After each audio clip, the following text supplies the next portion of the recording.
very grateful to my colleagues Amit Khurana and Sonal Dhingra for making the effort to organize this today for us to have this discussion. This webinar is very strategically done as well, because as I will explain to you, we're at a very crucial moment in India to regulate the food that we should not eat. And I think this is why we need to talk and we need to discuss and we need to learn from the experiences in other parts of the world to understand what indeed needs to be done so that we can have food which is good for nutrition and good for livelihoods. So today is World Obesity Day. And what is very clear is that non-communicable diseases, NCDs as they're known today, are a huge part of the health burden in our world.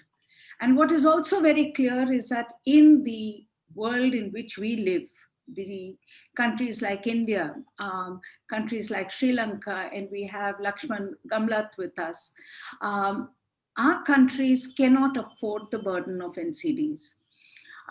This is a double burden of disease, and this is a burden of disease that we just cannot afford. We cannot afford the illness that comes from diabetes or from all the other diseases which are linked today very much to lifestyle and food. And food is clearly indicted as being part of the problem. The problem is that the food we eat today is no longer in our hands. The food we eat today is today in the hands of very large food corporations. And which is why governments actually are struggling all over the world to try and give the right message and to regulate and to inform consumers that the food that we eat, we need to know how good it is for our health and how bad it is for our health. And this is really the conversation that we are having today. This conversation, in a sense, is a stepping stone of the work that CSC began almost a decade ago now. Sometime in the early part of 2012, 2013, I was invited to be part of a committee set up at the Food Safety and Standards Authority to work out the guidelines for what should be the food that is given in schools. So how do you regulate junk food in schools? And my colleague Amit Khurana worked with me on it. Dr. Rekha Harish, who's part of the panel, was very much part of that committee as well that was set up at the directions of the High Court. Now, this committee actually became very important because, at some point when we write the history of this, you will see the kind of games that were played and how industry actually tried so hard to both cover their tracks by coming to the committee in the name of very benign associations where we knew that at the back they were all the big agri-businesses, but also to really argue. I mean, and I think back on it, the first argument we got was that there is no evidence that there is something called junk food. In fact, we were told that we should not even call the word junk food. We should be calling it HFSS, which basically meant nobody would understand anything that is being said. And that was the big pushback. But there was also the argument that there is nothing called junk food. It's all about children, and it's all about lifestyle, and it's all about the fact that children don't play, which is also a part of the problem. But the fact is, don't call out anything to do with food. It's a matter of choice. It's a matter of the right of people to be able to eat the food that they enjoy. And you should not be getting into this for regulation.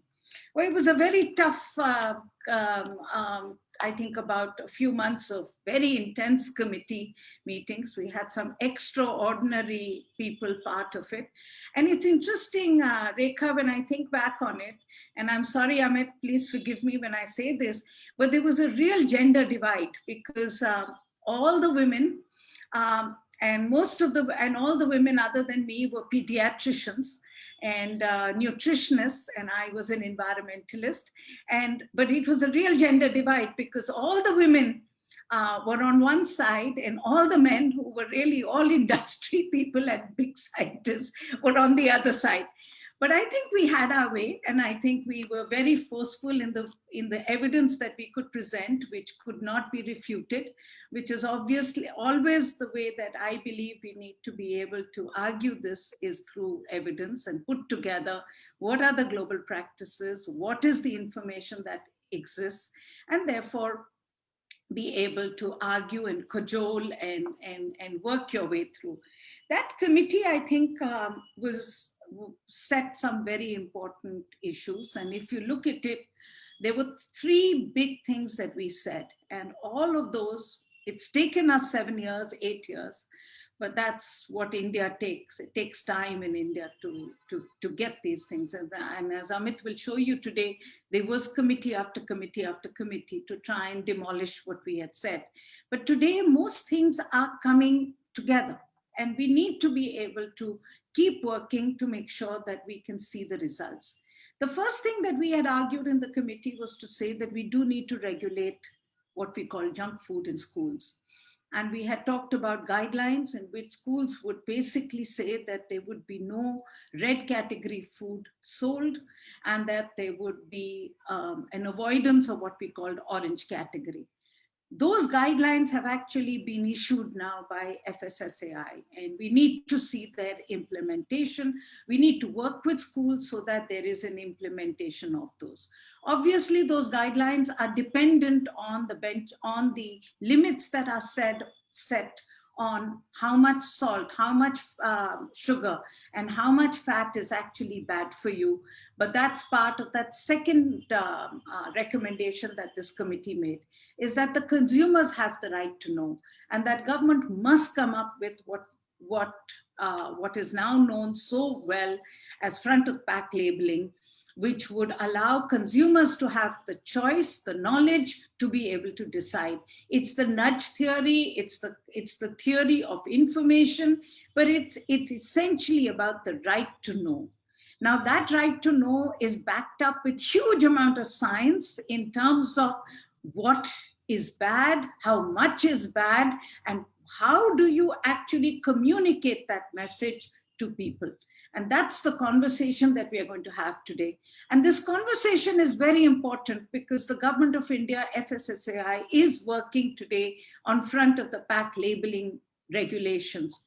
And we have to make sure that we can influence, we can give the right information to this process to get the best out of it. And of course, the third part of our recommendations was that we need to also regulate advertisements and the big money that companies can throw to influence the minds of children and others in terms of what they should not eat. And what I was happy to know from Amit is that that process has also started in government. So again, we will come back to that at a later stage, because we want to make sure that this effort that we have been making for the last 7 years, now that there's one more step ahead where things are happening, we should try and make sure we can influence and get the best out of it. So that's really the purpose of this workshop. I'm very clear about it. We're very open about it, as I'm sure a lot of our industry friends have joined us today, and they need to know why we are doing this. And we are in it together. We are both, I think we all have to make sure that we can get the right to good food. So I'm going to kick off the meeting by asking my colleague Amit Khurana to make a presentation. And then I have 4 speakers and then a number of people to comment. And I'm really looking forward to the conversation. Amit, please. Yeah, thank you very much, Sunita ji. Is the other slides showing up? Can you just make it full? Yeah. Please.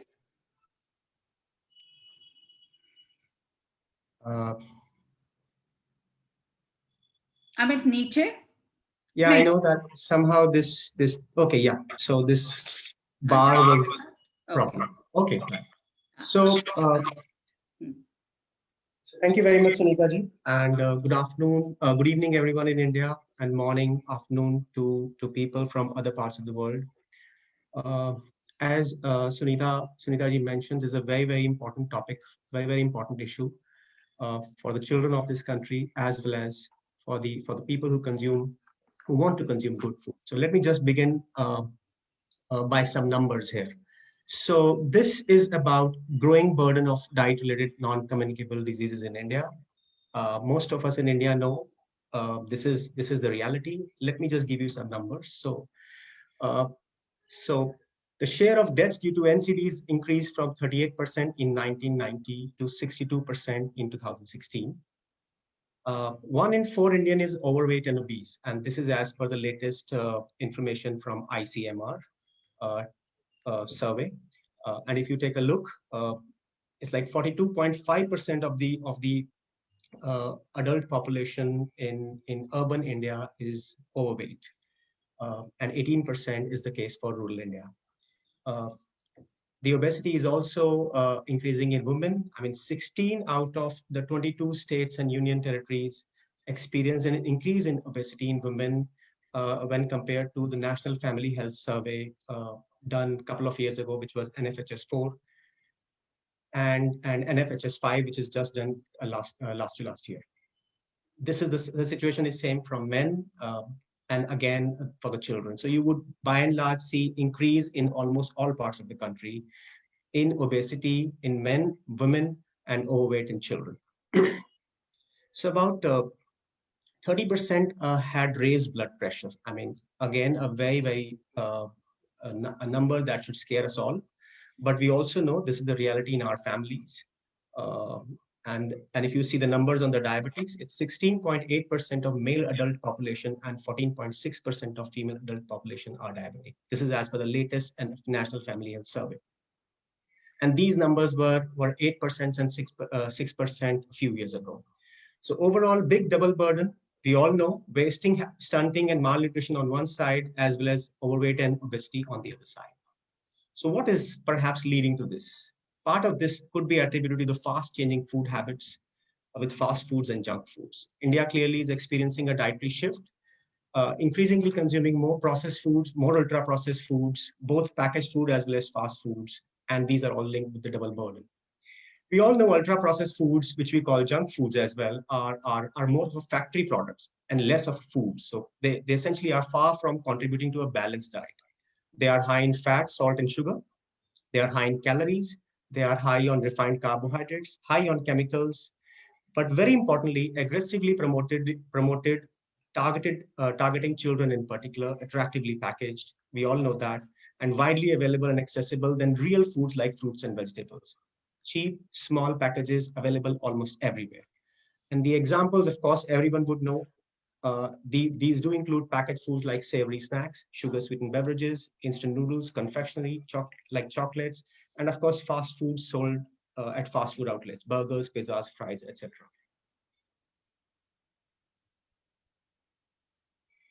So,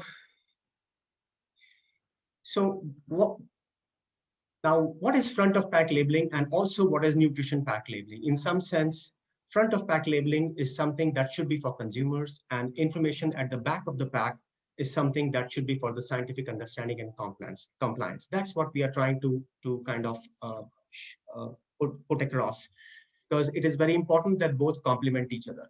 I mean, you can take a look at the on the right side. That's something which is called a nutrition fact or nutrition information table. Typically, we see this in product at the back of the packs.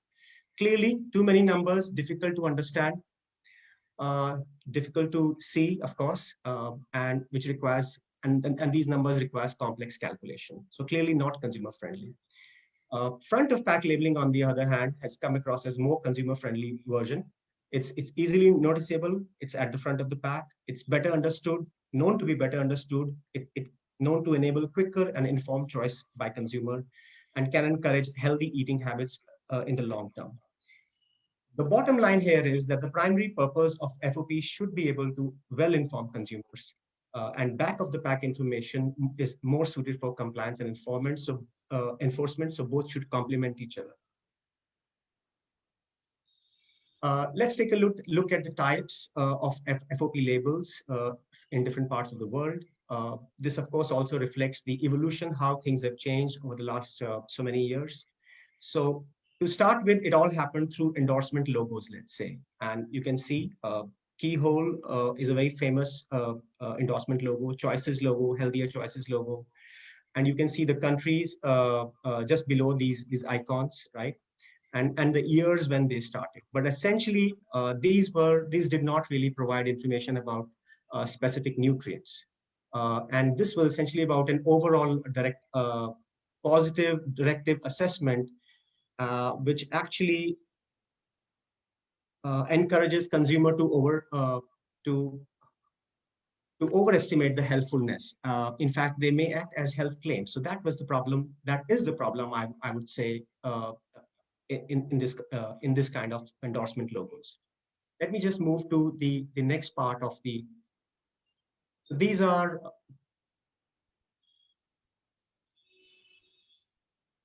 a different type of FOB labels, essentially called non-interpretive systems. You can see the reference intake / GDA version of European Union. You can see the GDA of Thailand. You can see the energy icon in Malaysia.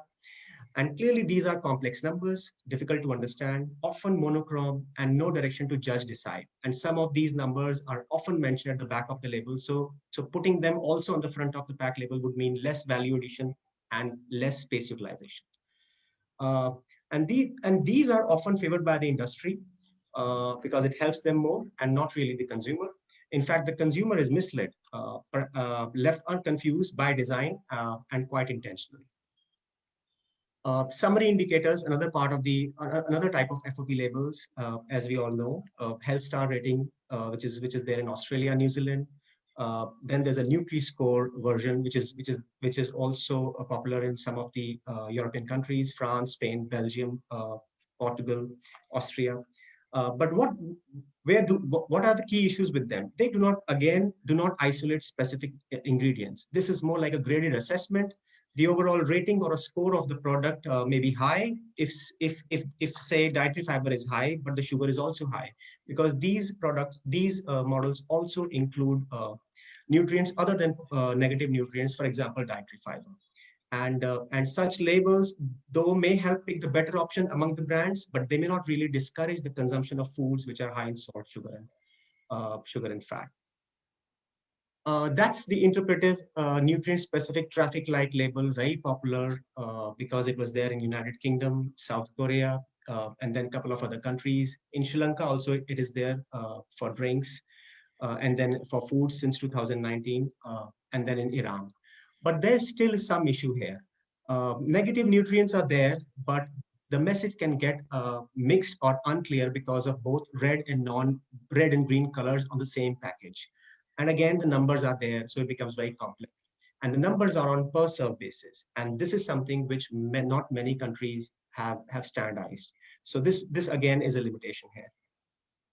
Now, this is the most evolved form of front of pack labeling, which is called interpretive nutrient specific warning labels. And that's what we are trying to say, that this is what India needs. On the left-hand side, you would see the examples from Chile, the example from Israel, and how it is hopefully going to look in Canada when it becomes operational. So how do they differ from others? So clearly there are no numbers. Use of colors and symbols makes them easy to understand. They clearly reflect the warning of excess nutrients of concern, which is actually the need of the hour. And nutrient-specific symbols, which actually are single symbol for each nutrient, can easily tell, the number of symbols can easily tell about the unhealthiness of, let's say, a product. And the most important part here is that these warning labels transcend the language and literacy barriers, which are very, very high in India. And of course, there's emerging evidence that the negative FOP labels, such as warning labels, rule out chances of positive perception about foods. Warning labels outperform other labels for consumer understanding, and that greater relative impact on children's food choices are observed compared to traffic light labels. So clearly, this is the most evolved version, and almost all of these are mandatory except the one we seen in which is proposed in Canada. So let's now understand what is the status of FOP labeling in India. So essentially what we would like to summarize here is that 7 years of delay, Sunita mentioned about it, several committees and groups, many dilutions, and the industry pressure continues, and the FOP labeling still awaited. So you could see that it started with the expert committee, which Sunita talked about in March 2013. Then another committee, which was set up in 2015, gave its recommendations in 2017, basically endorsed the recommendations given by the 2013 committee. In April 2018, FSSAI comes up with a labeling and display regulation, and which requires declaration of salt, of course, and proposes, most importantly, first time front of pack labeling for calorie, total fat, total sugar, trans fat, and salt, and also provides thresholds for red color coding. In August 2018, based on the industry pressure, industry push, FSSAI again sets up a panel, which is led by B. Sasikaran, who is a former director of the National Institute of Nutrition, to review the draft regulations. But unfortunately, the committee's suggestions were not made public. So we do not know what did the committee suggested. But what we know is that in July 2019, FSSAI issued another draft regulation, a modified version, but a very diluted version of FOP labeling. So what happened? Total fat became saturated fat, salt became sodium, total sugar became added sugar, and the RD of added sugar was kept same as of total sugar. Sometime in December 2019, immediately after a couple of months after that draft, because we could see that there's a big problem going on, we tested for salt and fat in popular packaged foods as well as fast foods, and came up with a study. Essentially, we could clearly figure out that most of what the children gets to eat is very, very high and should be labeled red, of course, based on the FSSAI proposed thresholds of 2018, which were actually based on the WHO CRO model, nutrient profiling model. Now, immediately after the study, the FSSAI in December 2019 says that they need to now delink the FOP from labeling regulations, and they need to revise the thresholds, which were actually proposed by them in 2018 as well as 2019, after several committees. In December 20, we now see another notification which of labeling and display regulations, and the FOP labeling is not part of it. But the good part here is that the nutrition fact labeling is much more strengthened. For the first time, we have sodium as a mandatory condition to be labeled at the back of the pack. And the FSSAI now, since January 2021, is conducting discussions with stakeholders based on a study which it got done in 2020, and parallel group working group is also operational on the FOP label. So what are the key issues which are open? One, the design on the FOP label. Second, nutrients to be mentioned on the label, thresholds to be used, the third one, and fourth is what should be the timelines of implementation. And clearly, industry continues to push back. Consumer health and interest is put at the back burner. There's no doubt about it. So let's talk about the issues of design. So warning labels are proving to be most effective in fulfilling the primary purpose of FOP labels. That is, and that must be, informing consumer and promoting healthy food habits. On the left-hand side, you can take a look what FSSAI actually proposed in 2019, and of course, similar number-centric designs which now are proposed in the meetings will not help the consumer. Now, you would clearly see that this is complicated numbers, mixed messages were there with respect to red and non-red, and of course, it duplicates information at the back of the pack because there are a lot of numbers. And the numbers are based on serving size, which India is actually has not standardized yet. And then on the other hand, we know that the industry proposed, or let's say the voluntary practice, monochrome GDA or energy icons are actually not effective either. So it's actually a step backward. We know from Mexico that it moved from GDA in 2014 to a warning label in 2020. And clearly what we see in these meetings is a tactic to digress and delay mandatory labeling. Now, on the other hand, what we are proposing, what we are recommending, and many of the consumer groups would like to recommend and are recommending is the warning label. And clearly because there is an evidence emerging from different parts of the world that these are most effective. But most importantly, these are very critical in the Indian context because there are many languages. high illiteracy rate is there, and familiarity with English and numbers and math is even low. Nutrition literacy is another big concern. And since FOP is meant for consumer understanding, it must be interpreted. Warning labels, as I said, is found to be most effective. This is just to give you a sense on the issue of nutrients. So what should be there? The nutrients proposed in 2018 draft by the FSSAI should actually be considered, and except the trans fats. You can clearly see what was proposed in 2018 and what was proposed in 2019. You can see salt got replaced with sodium. As I said earlier, total sugar replaced with added sugar. The RDA still remained the same. Uh, and total fat replaced with saturated fat. There's another point that we want to mention here, that we know we don't need trans fats now, because these would be eliminated most likely by the time FOP is actually implemented. And FSSAI, meanwhile, has also fixed upper limits. So meeting a necessary condition cannot be allowed to become a claim. And therefore, trans fats should not be part of the nutrients that India would like to, India should display on the foods. Amit? Yeah. Faster. Okay. So with reference to salt, I'm trying to give you a sense why it should be salt and not sodium, because sodium will not help.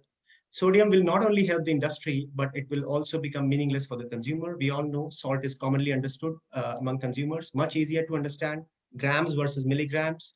It doesn't require any conversion. Recommendations and public messaging of the WHO, ICMR, NIN are also based on salt. Even the FSSAI says in its campaign, "Aaj se thoda kam," and it doesn't say sodium. It says "Aaj se thoda kam namak." So I mean, and sodium already is mentioned on the back of the pack, so it might as well complement. And there are many countries which mention salt on the FOP. And the industry is deliberately pushing for sodium to make it difficult for consumers in the gap of making it scientifically accurate. Whereas I would say more than 90% in food actually of sodium comes from salt. So putting sodium on FOP will actually not help the consumer. Moving to the sugar part, clearly added sugar can't be differentiated and quantified. And for example, there's no analytical method to differentiate and quantify added sugar from total sugar. So in that case, there's no way the enforcement agencies can check the compliance. They will have to entirely depend on industry declaration, and which may not disclose it accurately. And there's no country which labels added sugar, to our knowledge, on its FOP label.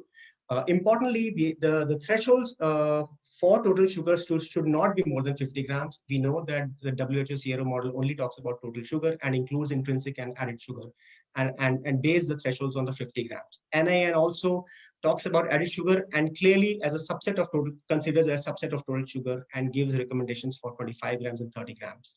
And the 50 gram, of course, is something which FSSAI had already mentioned for total sugars in its earlier drafts. That's coming to the fat issue. So why total fat and why not saturated fat? Fats are of different types. We know saturated fats, monounsaturated fats, and PUFAs, polyunsaturated fats, all provide same calories. Selective labeling of saturated fat would mean that they are bad and all others are fine to consume, which may not be the case. Consumers know fat better, much better than saturated fat. Saturated fats are not like trans fats, which should not be consumed at all. In fact, they are required by the body. Putting saturated fat on the FOP label will actually demonize it. And the foods that have high saturated fats, such as dairy, and very important source of nutrition from the animal foods for a predominantly vegetarian population in India. We all know dairy is an important source of nutrition for rural India as well. In the Indian context, of course, the public health message is what is more suitable towards an appropriate mix of different fatty acids.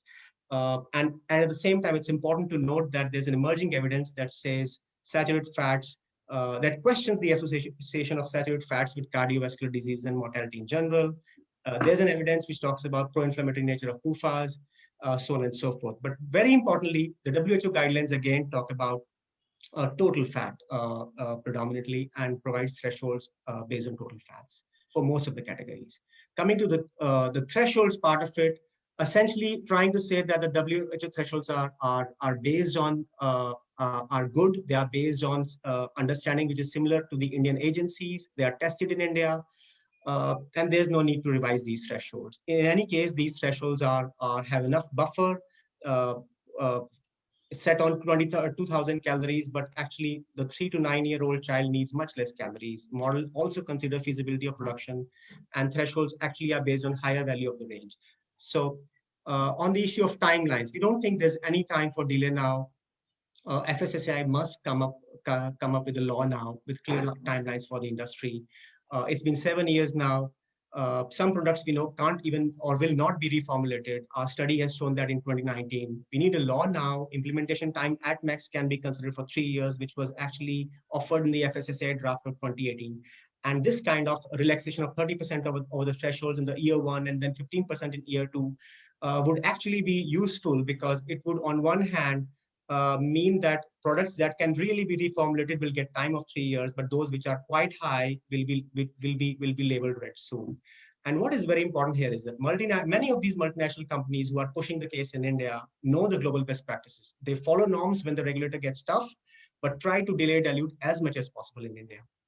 This is just a summary of our results that we did in 2019, clearly showing most of the package as well as fast foods, how these based on, if tested for salt, sugar, and based on the thresholds, would actually have labeled red, and not only labeled red, but many times than the thresholds that would have been set at that time. So that's it from my side. Sorry for the delay, Sunita. No, thank you, Amit. Thank you so much for your presentation. I think a very excellent overview. And it's been some time, so it's important to catch up and to inform the community about these issues.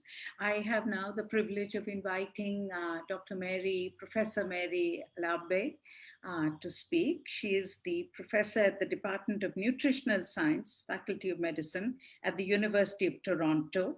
And she is really known across the world for her work on food and nutrition policy. And I think so critical for our world today. So please, Mary, if you could make your presentation. Mary, you're on mute, I think. Yes.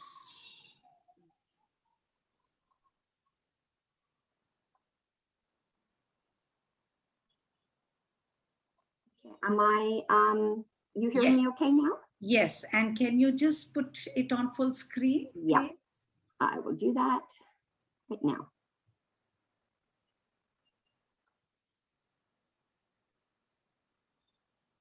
And I'll just switch screens here. Perfect. Okay. All right. Well, good morning from Canada and good afternoon to you and the audience that are there in India. And thank you very much for allowing me to speak to you today and give you some perspective that comes from Canada. So by way of starting, I just want to point out that this discussion around front of pack labeling is one that's well established, and I really encourage the Indian government and UN NGOs to continue pursuing front of pack labeling. It's been endorsed. There's many guidelines that have come out from WHO to help us as we work on front of pack labeling. And of course, you may be aware that it's now part of the agenda at Codex to establish global standards for front of pack labeling. So I think as more and more countries move into front of pack labeling, we recognize the importance of adopting front of pack labeling systems around the world. And Dr.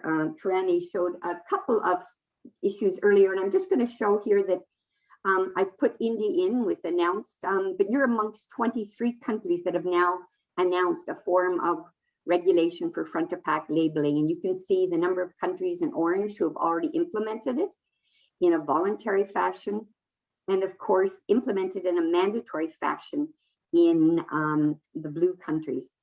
And one of the points that I want to make here in Canada is the advantages of front of pack warning label systems over some of the summative graded systems is they are actually mandatory. And in Canada, one of the reasons we went with a front of pack warning type system is our food and drug regulations are set up as a, originally it came out of the origin of food safety.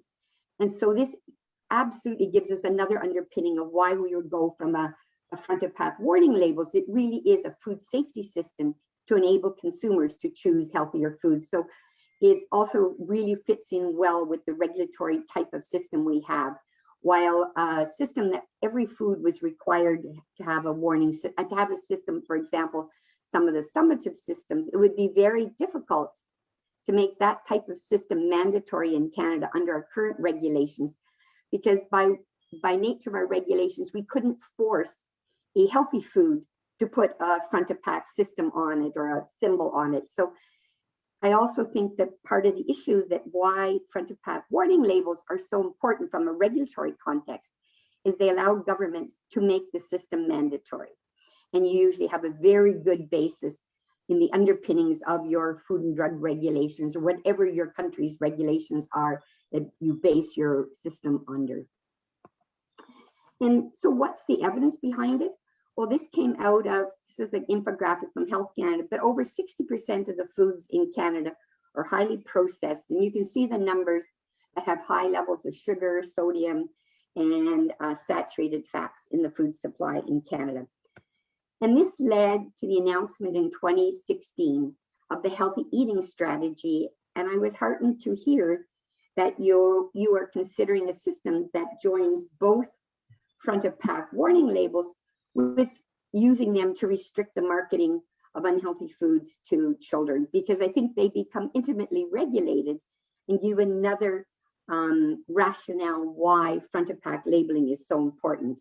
Not only do you articulate the foods that you want consumers to reduce their intakes of, but it also gives you a tool to help establish what foods are appropriate or inappropriate for marketing to children, or to be sold in schools and other venues frequented by children. So I'm just giving you a little bit of history.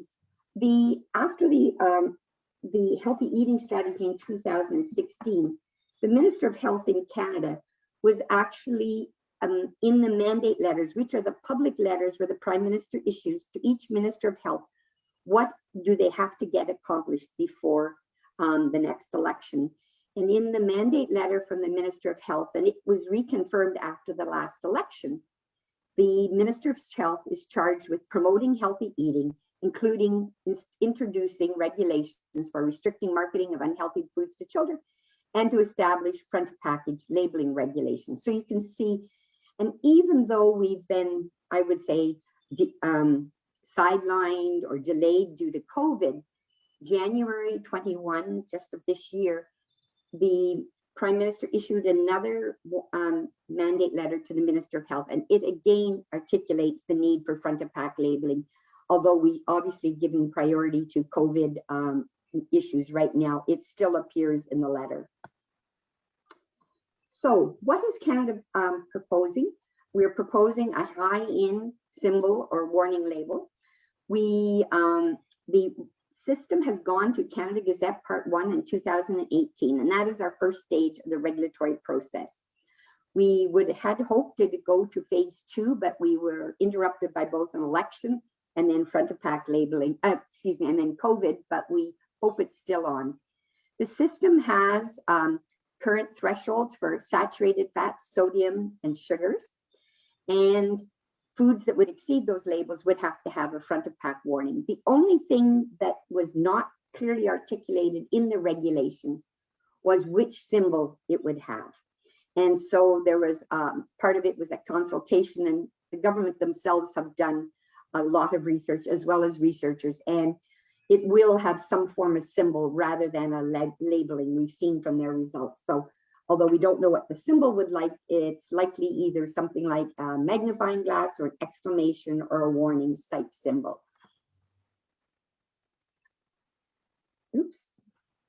So one of the things that I wanted to point out is really the genesis for front of pack labeling is because it operates under two mechanisms. The first being reformulation. In other words, not only does it help consumers, but it also provides a great emphasis for companies to reformulate your foods. And I won't go through all the evidence, but there's a great deal of evidence now accumulating throughout the world. And I'm sure Barry will speak to some of the evidence coming out of Chile and other Latin American countries.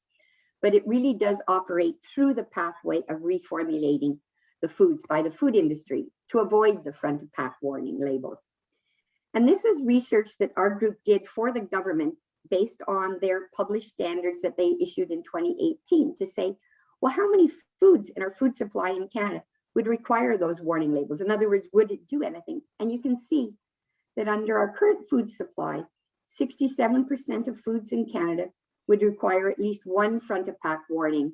And you can see it's pretty well evenly distributed amongst the 3 different warning labels. And of that, about a third of the foods would have 2 warning labels, and only a small proportion, about 2%, would have all 3 warning labels on the foods. But you can see that we would get this difference. And it really would then allow consumers, in the second way that front of pack labeling operates, is to really change consumer behavior, to really help them select healthier foods and thus improve their nutrient intakes over the course of the day and over the course of their diets.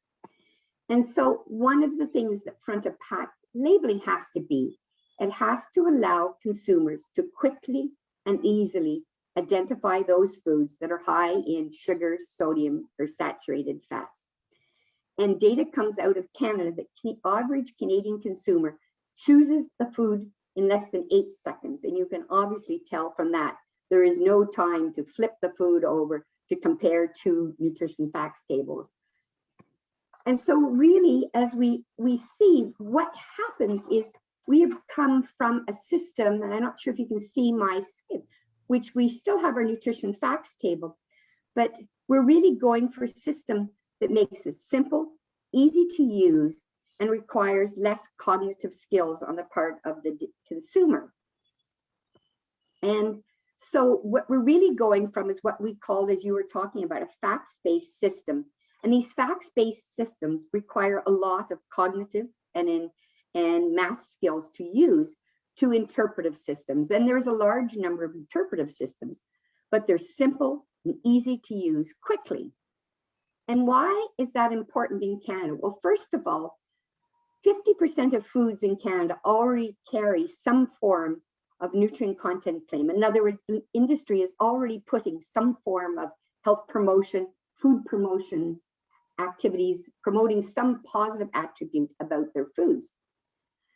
And when we tested foods in Canada with consumers, we found that once you have these systems, and we had a health check system at the time, consumers get a positive halo effect. And these are the exact same nutritional quality of the foods.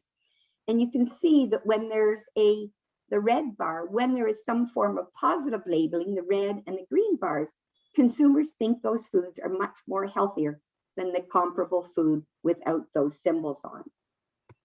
Similarly, this is a tomato soup in another experiment, and we saw that similarly, consumers think those foods with content claims, function claims that industry are already putting on the foods, they consider those foods healthier than foods without the claims.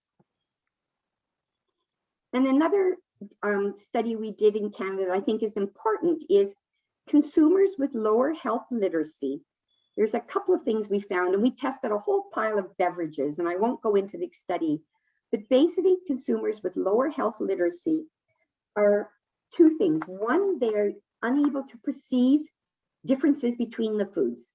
So they rate all the foods much more similar, as opposed to those with adequate or good health literacy who can distinguish between foods. And they rate the foods healthier than what they actually should be. So really, it's the consumers with lower health literacy where front of pack labeling is really important for them to help them. And so we also did another study to say, well, what would be the impact? And we did this while Canada was considering a warning label, really wanting to push them towards using a front of pack warning label, even though we didn't know what it was. And data had come out of the UK showing that UK consumers, which have the red traffic lights and of course all the colors, most of them actually use it to avoid red traffic lights. In other words, they use it like a front of pack warning system, even though all the other information is there. And so we said with our food supply, well, if Canadians do avoid those foods with red labels, and we have a database of branded foods, we said, let's look in our database, and if we can find a healthier food in exactly the same fat category that didn't have a warning label, what would the intakes of Canadians be? And when we put those data into our National Nutrition Survey, we found that energy would go down by 5%, the total fat intakes would go down by 13%, saturated fats would go down, and sodium would go down. Sugars didn't go down in this study because we didn't have that many comparable foods in our food debates that had already been lowered in sugars. So I was asked only to speak for 10 minutes, so I could have gone on and given you a lot more data out of Canada. Yes. But I just wanted to end up with just really the take-home message that I really want you to really consider and stay on the route of thinking of a front of pack warning system.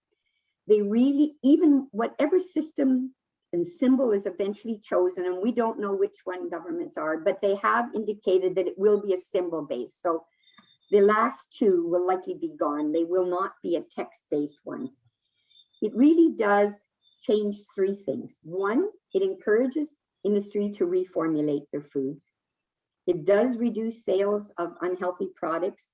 We've seen it in experimental studies in Canada where we've tested foods in what consumers would buy when faced with foods in what I would call simulated grocery stores or online studies.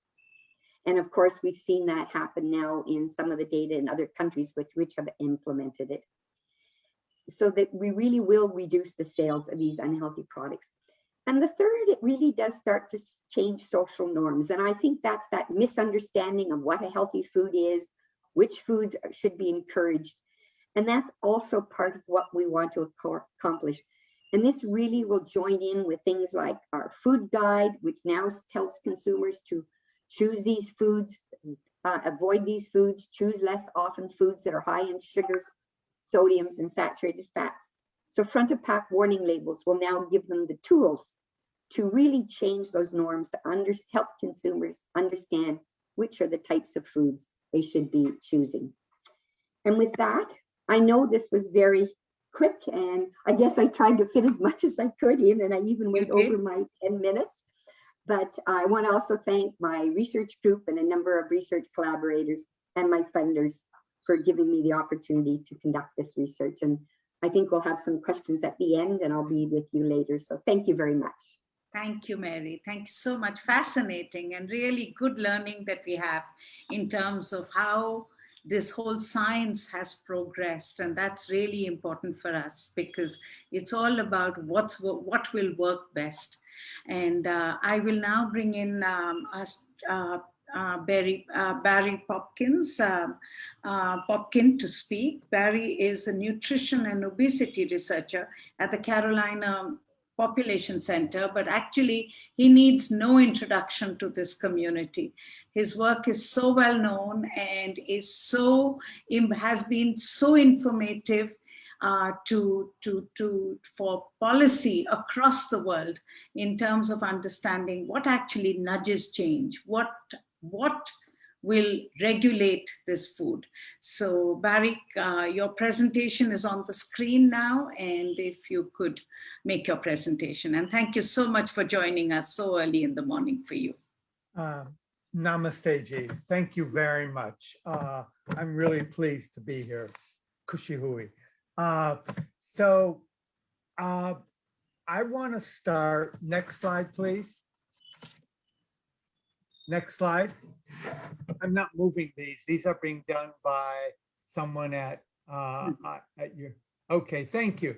So I want to build on what Amit presented and Mary, both exceptionally important presentations. Amit in particular, and I'll emphasize with real data some of the points from him and from Mary, i.e. real purchasing and real reformulation. We know a lot about the research on sodium, sugar, on healthy saturated fats and refined carbohydrates. But what I want to talk about is the new research that's come over the last several decades that really says it's not just these nutrients, but the foods that contain them that are the problem, and that we need to focus on that total package. And using this warning label will allow us to go after the foods themselves in ways that we haven't done in the past when everything's been focused on too much total fat or too much X, Y, or Z in the way of nutrients. And I'll present some work on that. And so next slide, please. So we've had some very sophisticated trials being done. The most important is the random control trial from our National Institute of Health, done by a large group of eminent scholars there. They took one group of normal weight adults and they first gave them an ultra-processed diet and later an unprocessed diet. And they did vice versa for another group. Very sophisticated trial. People were either given the unprocessed food, the lentils, the legumes, the fruits, the vegetables, grains, fruits and meats, but real food, and balanced in the same way they were provided as the next slide with junk food as was described by Dr. Narayan. That is the ultra-processed food, it's fast food, it's sugary drinks, snacks, all the different kinds of things that are really not only with high added sugars, saturated fats, unhealthy fats, added salts, but many different additives that add smells, flavors, that make them really very palatable. And they enhance the palatability quite a bit. And on top of that, they're very often ready to consume or ready to heat. And they're quite profitable for the industry. So the industry is pushing them in a very big way. Next slide. Next slide.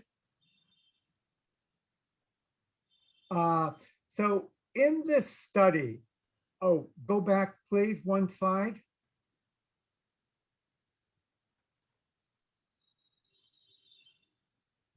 Thank you. Each person was his or her own control, and it was what they call a crossover study. So at the end of this, the people that consumed ultra-processed foods added an extra 500 calories per day with a lot of extra fats in their diet compared to the second group. And in the 2 weeks that they consumed only real food, the old traditional diet that I knew when I lived in a Juggy Jampri in Old Delhi in 1965, 66, they consumed real food. They lost 0.9 kilograms in 2 weeks, an astounding amount, with increases in some selected very important biomarkers for non-communicable diseases. So this showed us the kind of mechanisms that it can occur. We aren't completely clear whether this is the palatability or also the higher energy density of all these junk foods, but that combination is clear. Next slide. So also at the same time, we have had now well over 38 studies going on 45 cohort studies that have followed in Europe, the US, Latin America, and Asia, large populations, many thousands, and then looked at the higher proportions of ultra-processed food and looked a decade or 2 decades later to see that these people had large increases in all the critical diseases that we're concerned with: diabetes, hypertension, other kinds of heart disease, cancer, obesity, cancer mortality, total mortality, cardiovascular mortality. Just a very large group of different studies have shown these. And this, along with the random controlled trials, really tell us that these foods really are the culprit. It's not just that you eat a little extra fat, but it's the food itself requires all this, enhances all this extra consumption. Next slide. So we know in India that we've had a long history. The British brought in milling of rice. We have our parboiled rice that was very important at different points. And we've gone through a series of steps to go from just milling of a few grains and other things to now the point where you have things like Maggi noodles and all over in every shop in the country. And this has been a slow transition, but now we've reached a point where infants and preschoolers are eating and drinking these foods. In Nepal, we had one study that showed that 25% of the infants and preschoolers were consuming of calories of these infants and preschoolers was from these ultra processed junk foods. So, and they're not all junk food, but they're all like the Maggie noodles. Some people wouldn't call it a junk food, but it's terribly high in saturated fat and sodium. And it becomes the ultra processed food by the whole definition every way. And these are often described as food-like because there's so many extra ingredients added, and the grains are usually quite refined, which adds to the unhealthiness of the product. Next slide. So what are the consumption trends? So I mentioned the infants in Nepal. This would be true in India as well. We are finding in study after study that these foods are not just fed to adults or adolescents, who are adolescents and adults, of course, being the highest consuming group, but they're fed to everybody. Now, this, wait, you skipped the slide again, ma'am. Whoever's doing this, I apologize. It could be a man. So this is looking at Asia and some of the trends. Now, these trends from Euromonitor are only the very largest companies in the country, and there are many small, medium, and other companies not included. So they show the trends, which are real, but you should know that they're much higher than this. But this shows the large trend in India. And then now we move to the next slide. Next slide. Yeah.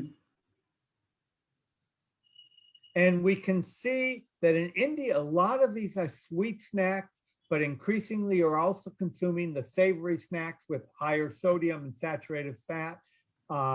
And this is just one component. The next slide will show a second component.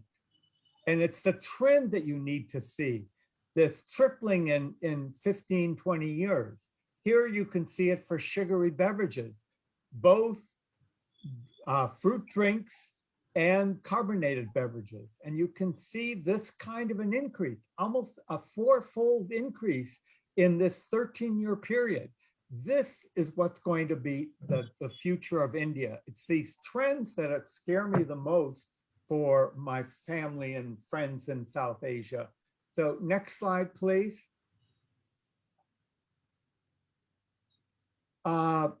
This is Chile. Now, this work started a long time earlier, but the Chilean regulations went in 2016, and then the first phase of the cutoff per 100 grams, you can see what the cutoffs were. And I'm only going to report on phase 1 results, but by phase 3, which we're in now, the cutoffs are much tougher. And what we'll be looking at are energy, sugar, saturated fats, and sodium to see the kind of changes. Now, what India did, which is a combination of what Amit and Mary talked about, is in Chile and in Mexico and the other countries that we've been working with that have established these laws, and we're working with them to evaluate them.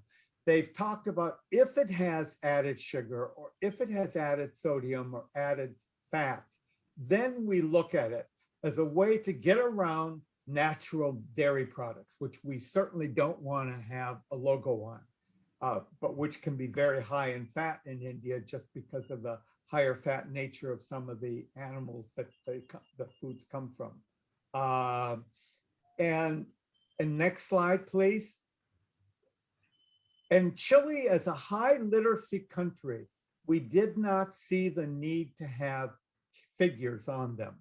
That's something that we've developed with Israel. We've developed recently in South Africa, spent a year studying this and has them. And we've worked on with the design group in India to suggest the design that we're now testing with IIPS in some random controlled trials in India, so that we can understand how these labels work versus traffic lights and others for Indian consumption. So this is what the labels look like. Next slide, please. And I should add that the energy density logo has been very important Mary talked about the 3 in Canada, but we found many junk foods have high energy density, but just below the cutoff for sodium, saturated fat, or sugar. But the combination really put them in the high category. So the energy label we use in all of the countries we work with when we're designing studies and looking at them. Here's what happened in Chile. Not only did they put the logo on, but they removed the characters from packages. And we found we forgot then to remove the claims, and we're doing that subsequently in other countries. Israel removed the claims. It's being removed in Mexico, being removed in Brazil. Other countries are removing them that we're working with. So that this is roughly what the new packages look like. Next slide.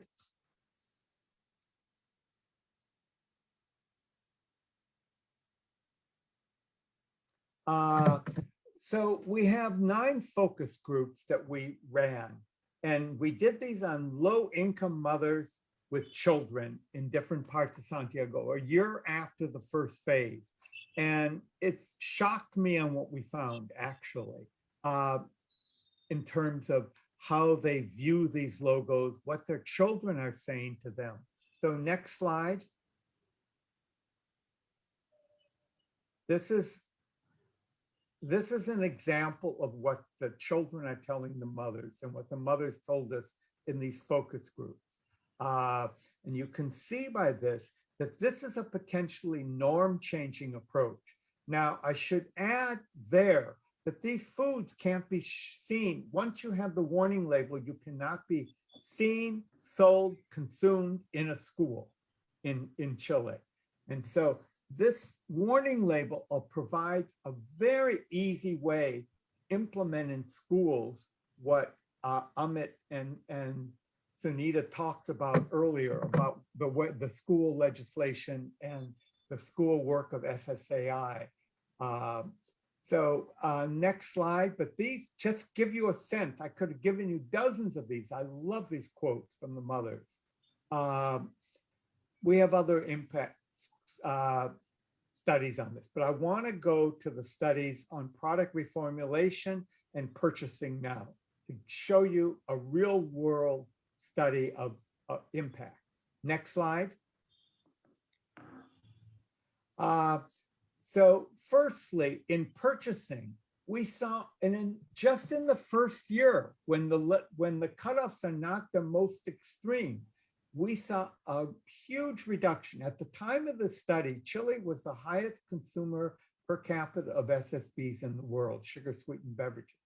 And it fell by 23.7%.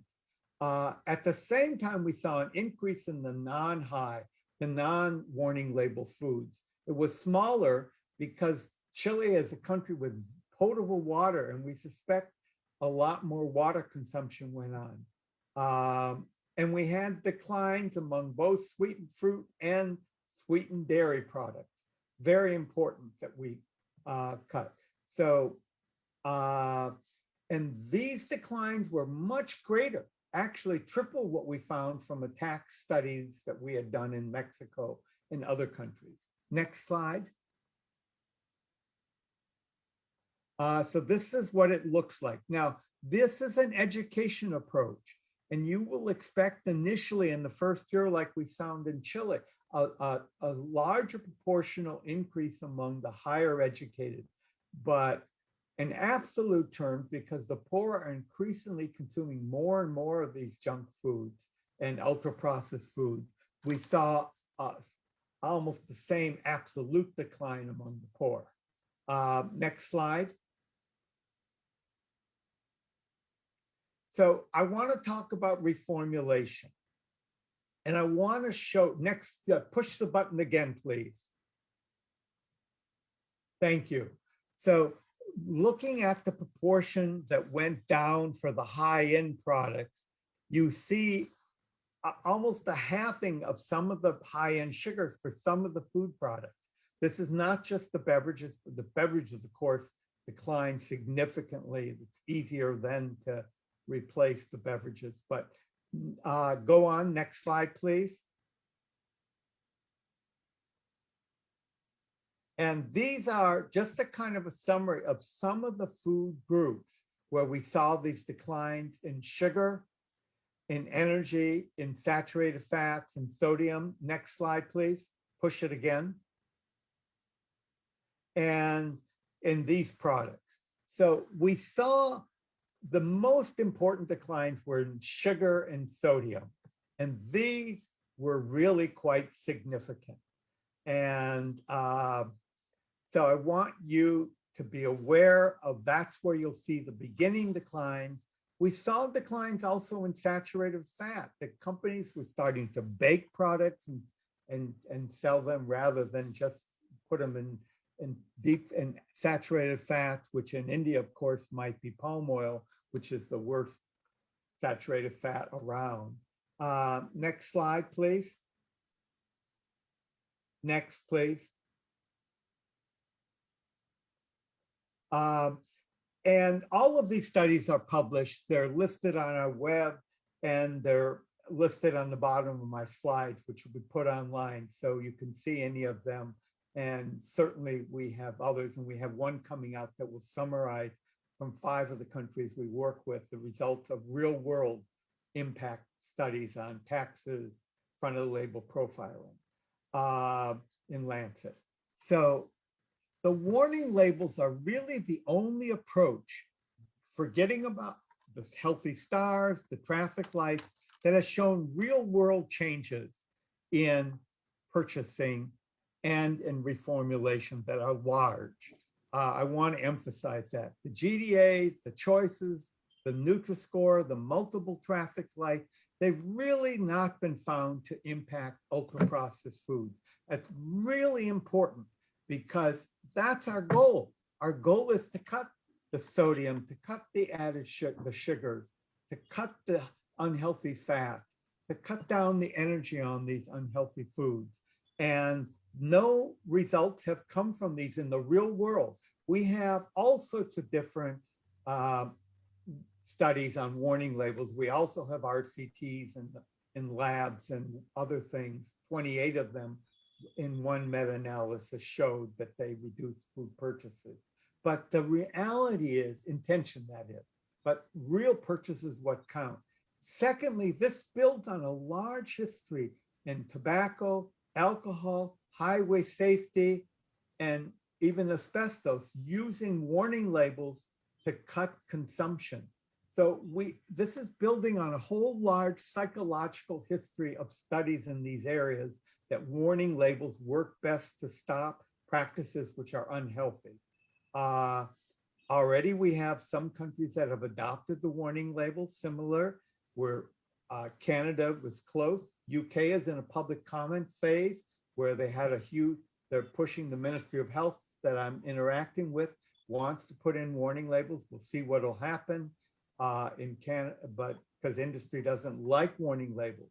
And what's surprising is industry will fight the warning labels, but once they put them in, they can reformulate very fast. They have the technology. We have the technology to cut almost all the sodium out of our packaged processed foods if we want, and increase the potassium salts and other things which actually enhance their healthiness. So we can do it. It's a question of putting in the regulation so industry will do it. We have dozens of studies that show voluntary regulations don't work.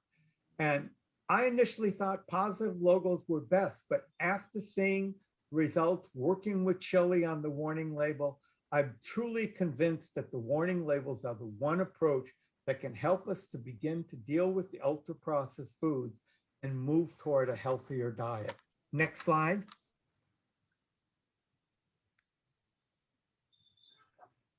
This is where we want to go. We really want to use all these policies together to modify behavior, to move back toward truly healthy diets. We need them not only to cut NCD, but increasingly that will affecting the double burden. We've seen in countries in sub-Saharan Africa and South Asia, studies in Southeast Asia, that infants are now being fed the same junk food that adults are. We need to stop the consumption of these ultra-processed foods that are high in all these unhealthy items, nutrients, but also have all sorts of smells and tastes and flavors to enhance their consumption. This is really one of our goals. And thank you. Last slide.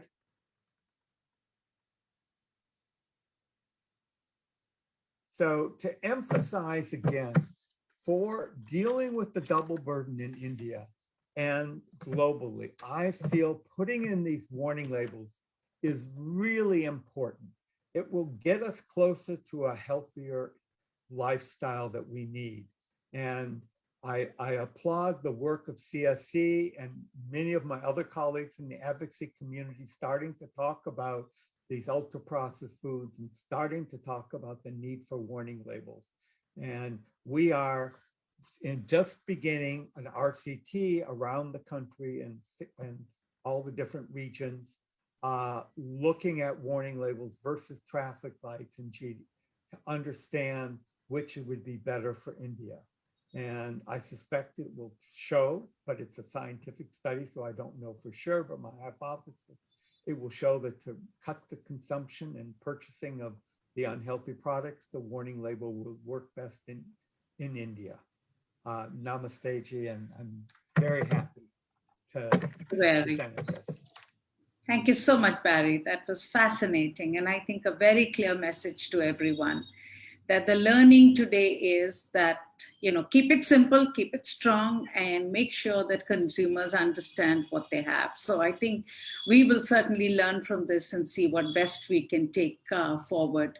Rekha, now I will ask Dr. Rekha Harish. Rekha, as I told you, was very much part of the original conspirators to bring forward these issues in India. And Dr. Harish is at the Department of Pediatrics at the Hamdard Institute of Medical Sciences and Research.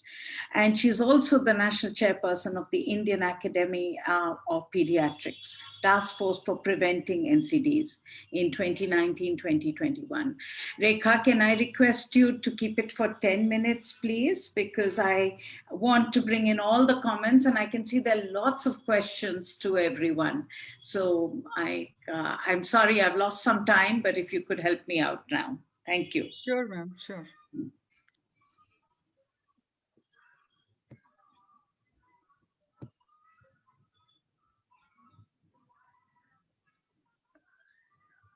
I'm unable to.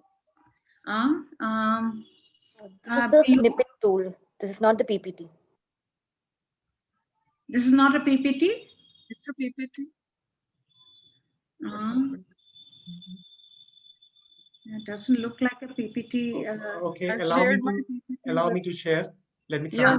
Amit, Can you unshare? Can you just Okay. stop screen, and Amit will share your screen. Please share the version which I sent just now. Amit, I- Sonal has it. yes, I'll share it. Okay. Sonal has it. Sonal is sharing, Rekha. So what I'll be speaking is entirely a pediatrician's perspective, and that too from the eyes of a child belonging to India, whether he's from a rural or next please, rural or an urban background. So it'll be simple, clear, and what a child wants from the child's perspective and what a pediatrician wants from his perspective.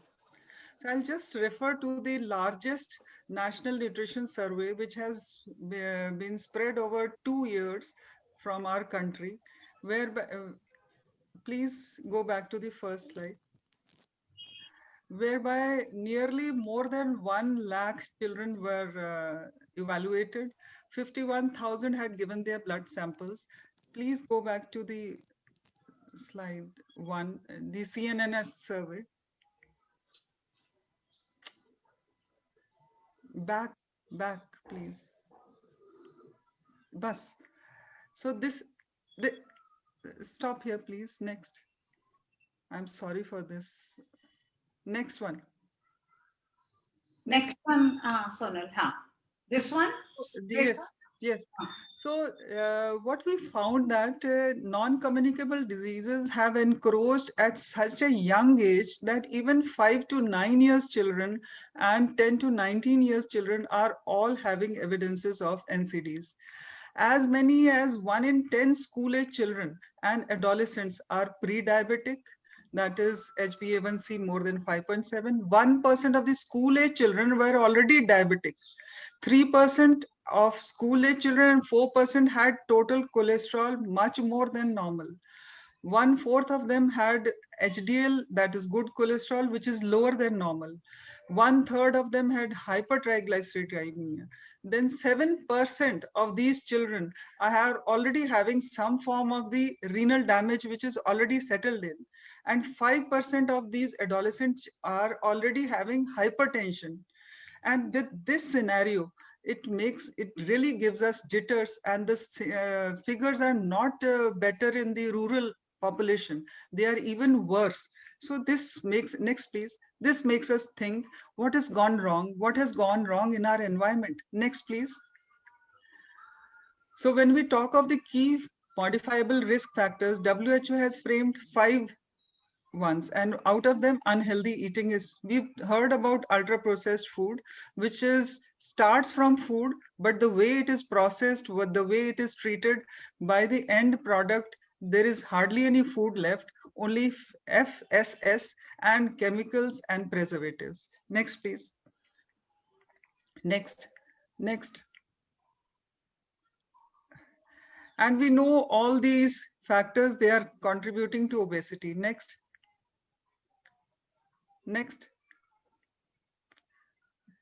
Not only obesity, but a myriad of other diseases. And while we are talking of figures of WHO regarding overweight and obesity, we must not forget that Asians are much more prone to these heart diseases, and their BMI cutoffs for overweight and obesity are at lower levels than the rest of the world. So if we apply those figures, our figures will be much higher.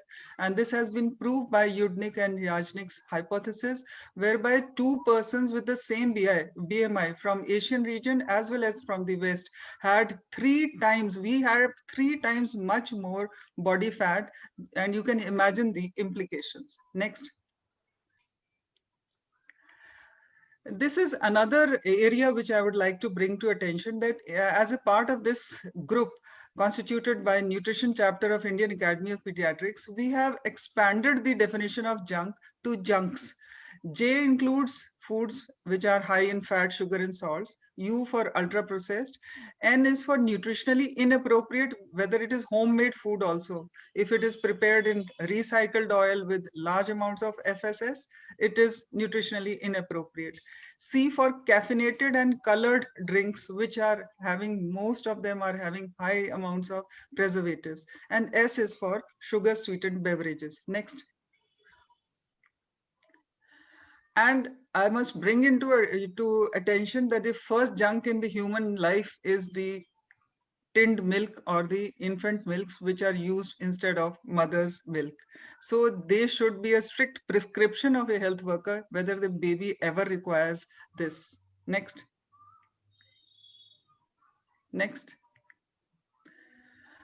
And this is the milieu in which a child is brought up in our country. The baby, before he starts learning or to stand or talk, he is interested in the screen, and he started showing interest in the screen. He is working in an environment where parents are working. He has money in his pocket, mobile in his hand, 24/7 delivery of food, with yielding grandparents and having a great pestering power, pumped with ads. Small child cannot differentiate between the content of the TV or media as compared to the ads, which are much more loud and catchy. So he believes them and truly believes them, and becomes a loyal client to the food industry right from the age of infancy and toddlership. And this current form of pack of labeling, whether it is suitable for children, I doubt it. Children are growing up in this junky environment. Even the complimentary feeding is also given as junk. They buy biscuits and give to the child. They buy bread and biscuits and all the ultra processed foods and start with the complimentary feeding. And then how will the adult cutoffs, which are being decided at the level of 2000 calorie, apply to a 2 years old child? We all know that 93% of the children in less than 10 years also have consumed one or the other form of junk food in the previous 24 hours.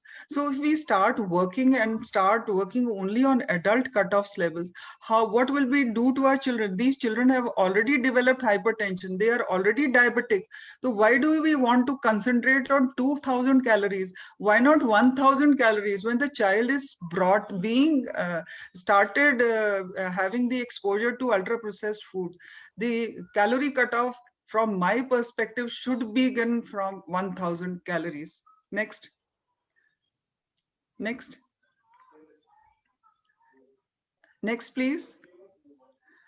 Agreed that this it should be there.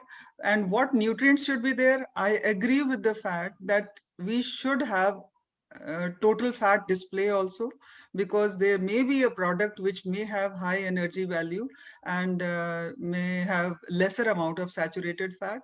The sodium, writing sodium is also confusing, because most of us, even our medical professionals also, many of us are not aware of the fact that 5 grams of salt is equivalent to 2 grams of sodium.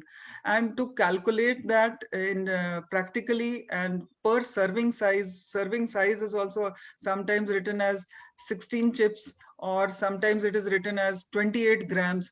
So dividing, multiplying, calculation, that becomes a tedious affair. And if the public who is illiterate or less literate, not enough having enough of literacy to interpret these labels, they become futile. Next, please.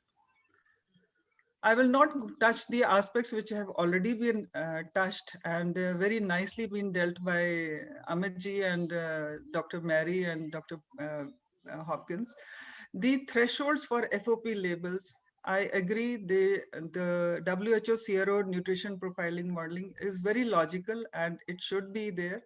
But my only plea is that the things should start working, or we should work at a much earlier age. Our target population for junk food is not adulthood. Next. Next. This. So the other aspect that children cannot understand is, as I said, that they can never understand is serving size, and for especially for small packs, which are often taken in a single go.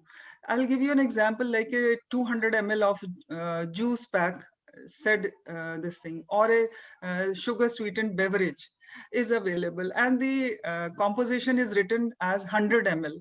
So no one of us, even whenever the normal community also consumes, they don't stop at 100 ml.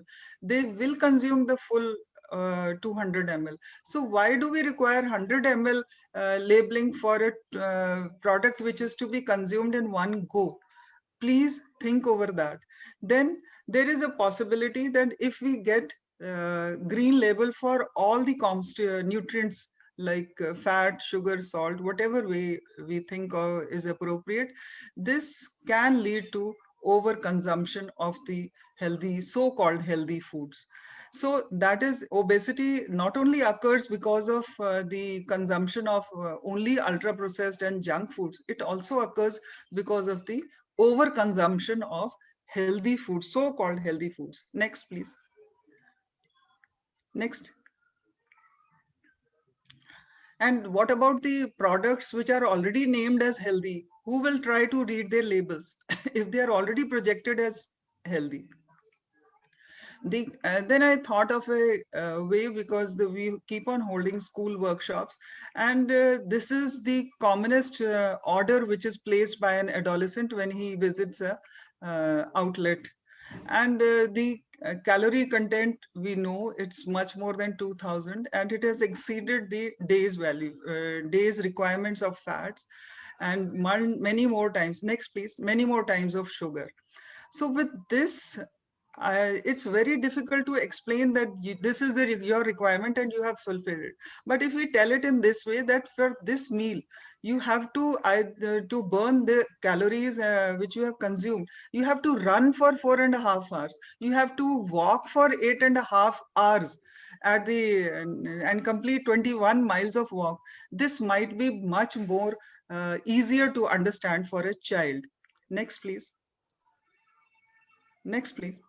So to save the childhood, and especially in the Indian perspective, there is urgent need for a simple, clear, maybe color coded, but an informative label which is easy to understand and helps us in deriving at a logical decision immediately.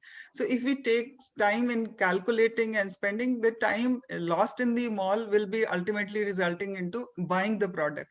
So reading the labels and making them easily understood, and something like this, it's not particularly to any product, but something like this, the calories written, this is equivalent, you have to either walk for this time, or you have to run for this much time. Good point. This should be amply sufficient to explain to a child that this is the exact, this thing is form of a informed consent. Next. Next, please. So a plea that junk food needs no less than a red alert, I agree with it. And we have to learn from the success stories of Israel and Chile. We can improvise upon them. And as suggested by Sir, we can improve upon our labeling also in such a way and try to treat junk food legally as tobacco.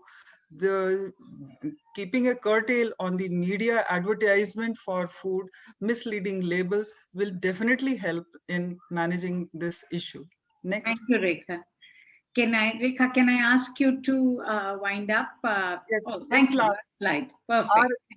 Our, Thank you. let us reach our awareness target to this level that there is no demand of junk food, and children themselves say that we don't need junk food.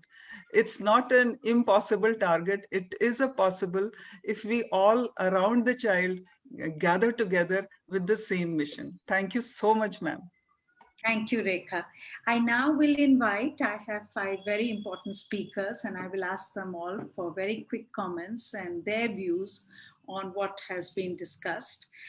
So I will start with Rachita Gupta. Rachita is a public health nutritionist, and she is the National Professional Officer at the WHO's country office in India. And she is really in charge of looking at some of the issues that we are talking about. WHO, as all of us know, plays a critical role globally as well on NCDs and food. Rachita, please. Thank you so much, Sunita, for the kind introduction. So I think the last couple of presentations have brought focus on how important front of pack labeling is as a policy tool for countries to help consumers make a healthier food choice. I just want to make some brief remarks on the need for having an objective method of categorizing foods as healthy or unhealthy, which basically underpins this, which is the science underpinning the front of pack labeling. Which we call nutrient profiling. I think Amit has briefly touched upon it in his presentation, and I would just be going about describing the WHO nutrient profiling model. So WHO has developed several of these nutrient profiling models to aid countries to categorize foods based on their nutritional composition for reasons related to disease prevention and health promotion. There is one developed by Wipro, there is one developed by Euro. In 2017, the WHO Southeast Asia Regional Office also developed a nutrient profile model, which drew upon the existing models of WHO. This was to support countries within the region to implement the set of recommendations by WHO on marketing of food and non-alcoholic beverages to children. It's important to note here for the participants because I'm here to speak about why the WHO nutrient profile model is suitable for the Indian context is because it's based on the regional needs. So WHO has been developing these regional models so that they are suitable to the needs of the countries within that region, which is also the case for the Southeast Asia regional model. So I have been in several of these discussions at FSSI with the industry, and I'm going to raise some of the points here which have been sort of a bone of contention with the industry. Some of the industry members might be here in the webinar as well. And I'm going to be emphasizing what are the main points that make the WHO CRO model most suitable for India. So the current model, basically, it is comprised of 18 food categories. It's based on a categorical system, which is easier to adapt and modify more than any other model, which are based on scoring system.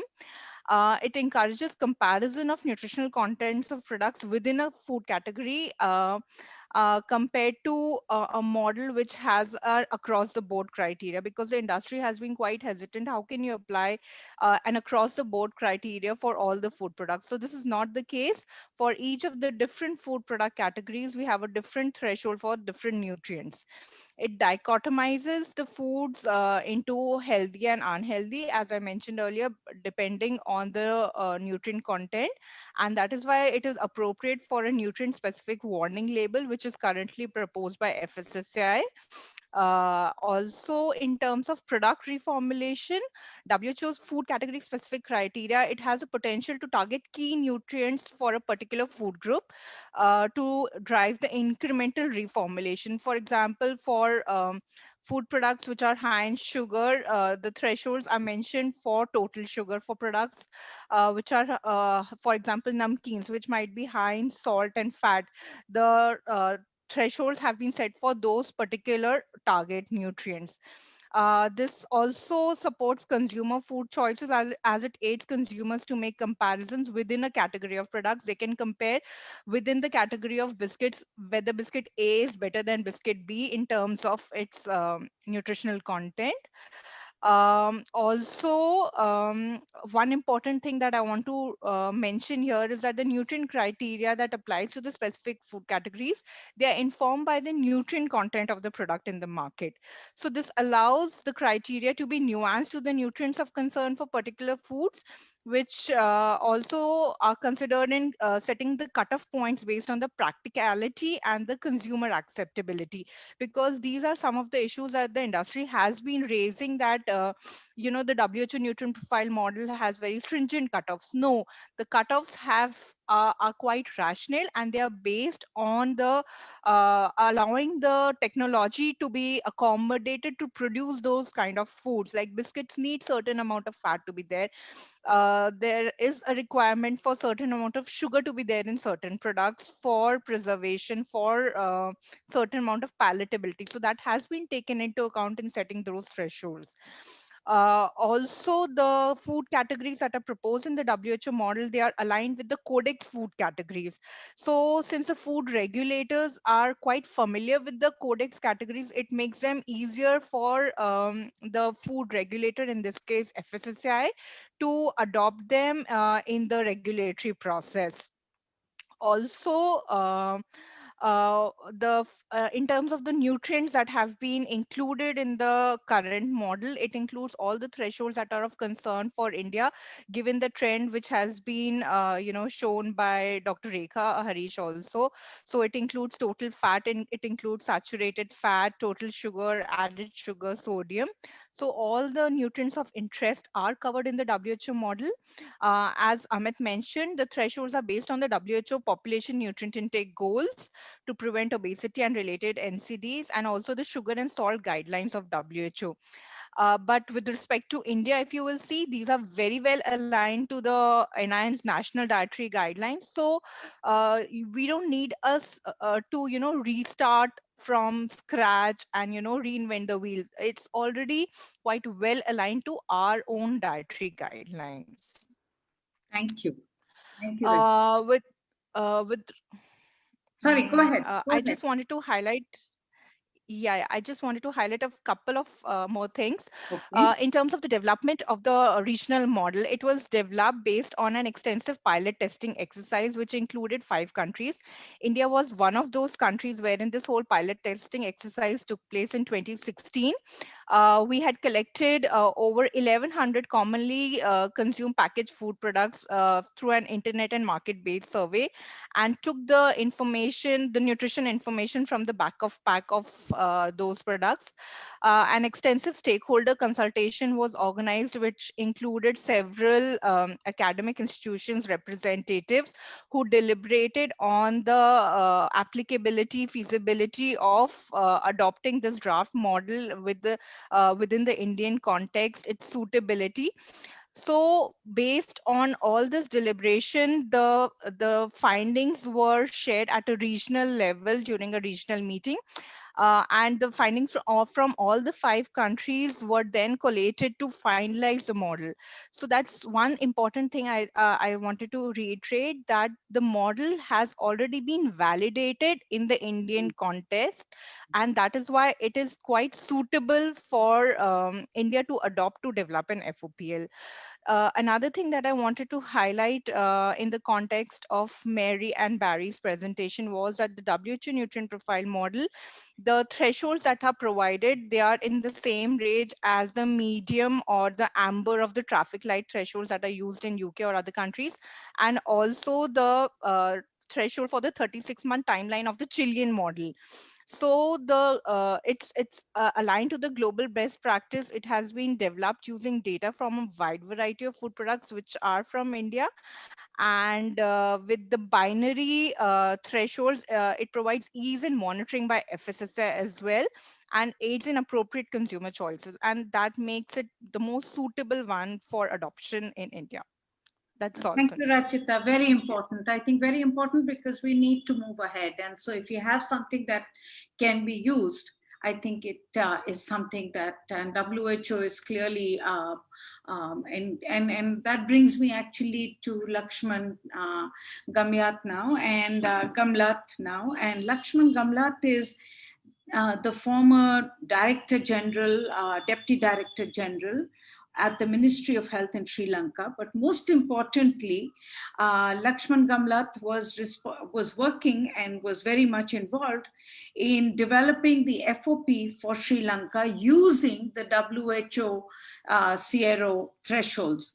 And they have adopted these. So I think it's very important for us to hear from Sri Lanka and to hear about what they did.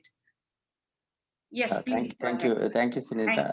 Thank you. I'm sharing my screen. Is it visible to you? Yes, it's visible. Okay. In fact, this is the timeline. And we started this front of pack traffic light system for sugar sweetened beverages in 2016. And the WHO nutrient profile model came in 2017. And we developed our own Sri Lankan profiling in 2018. And based on all these and some other facts, we developed and published a new regulation under the Food Act called color coding for sugar, salt, and fat regulations in 2019. So this food color coding for sugar levels regulation 2016 for sugar sweetened beverages.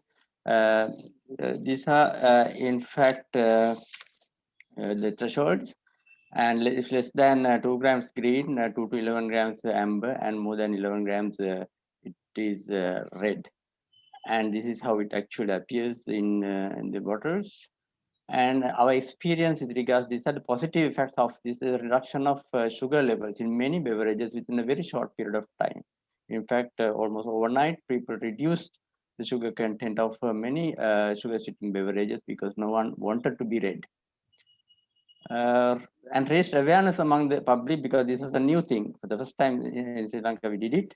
So therefore, the media gave a good publicity, and that created the awareness among the people that sugar is not good for health. Then industry took new initiatives like sugar-free SSB were not available in Sri Lanka before, but after introduction of this new regulation, 2016, sugar-free alternative drinks came into the market. The negative effects were adding more and more artificial sweeteners in place of sugar, because some industry players, they didn't want to change their taste, so they reduced the sugar level, but instead they added more and more artificial sweeteners, sometimes not 1 but 2 or sometimes even 3. Then in 2019, we brought this color coding for sugar and sugar, salt, and fat. And in fact, the Gazette was published in 2019. And because some practical issues, we gave one extension of 6 months, and after that COVID came in, and then there were 2 more extension, and it became fully implemented for 1st of January 2021. These are the levels: sugar less than 5 green, 5 to 22 amber, over 22 grams per 100 gram red. Salt 0.25 milligrams. If it is less than that, green, 0.25 to 1.25 amber, then 1.25, above 1.25 is red. Fat less than 3 grams, green, 3 to 17.5 grams amber, and over 17.5 grams is red. So this is how it actually appears in the food label.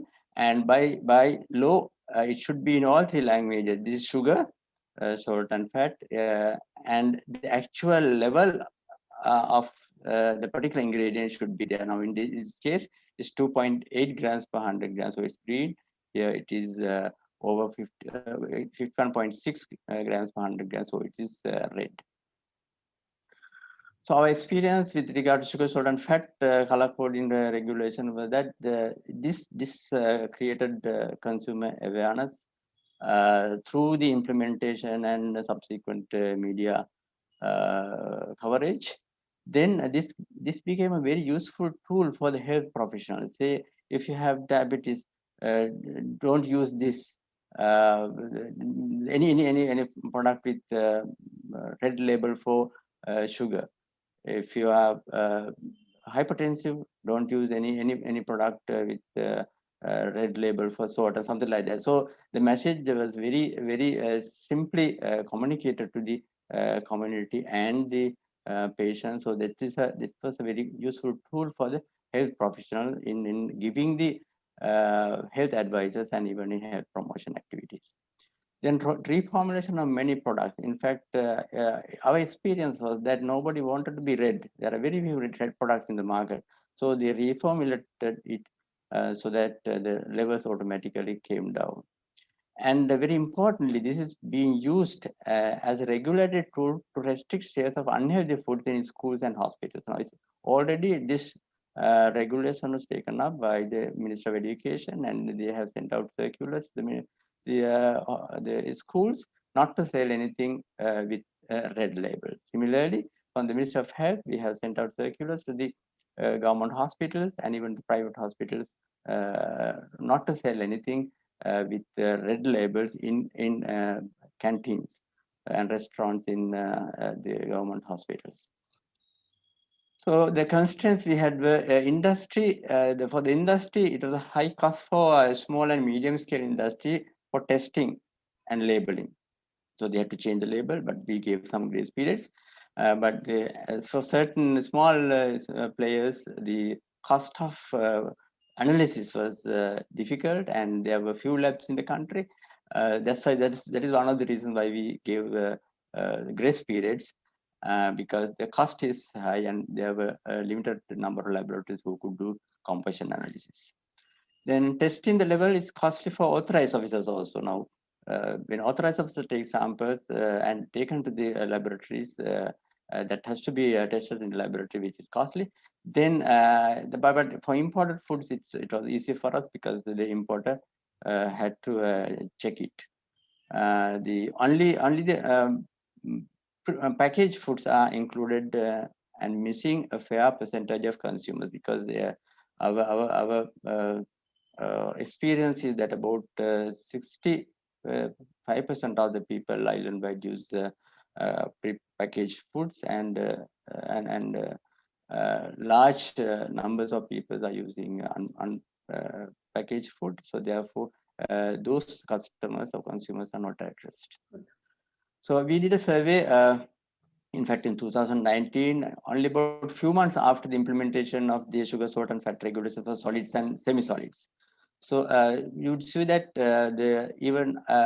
it's been fully implemented in 2021. The compliance was very good, up to about certain cases 45%. And the WHO is now doing another survey in a few months, and by experience we have seen that more than 95% of the industry is now complying.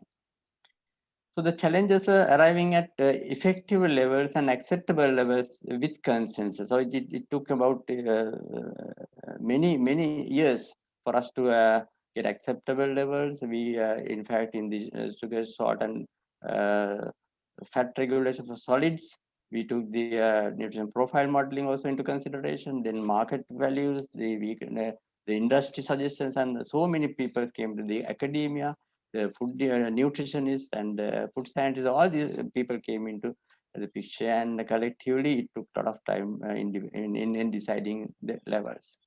Then getting the industry to comply was very difficult. That's why we gave some grace period for them, nearly 1.5 years. And finally, we are happy now.